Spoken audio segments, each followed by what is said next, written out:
17 children in Madhya Pradesh and Rajasthan have died after consuming Coldrif cough syrup made by Sresan Pharmaceuticals. Tests revealed the syrup contained 48.6% diethylene glycol, DEG, a toxic solvent that causes acute kidney failure and death. The syrup batch, SR13, was manufactured in May 2025 and widely distributed before authorities seized 433 bottles. 222 had already been sold.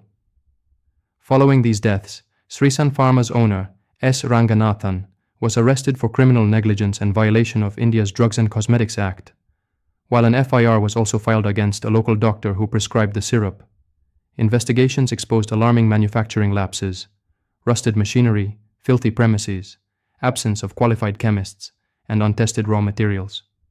Propylene glycol was sourced from industrial suppliers without certification, and no quality checks were conducted. Regulators found over 300 major violations, revealing systemic negligence. The tragedy has triggered nationwide recalls and scrutiny of India's drug safety system.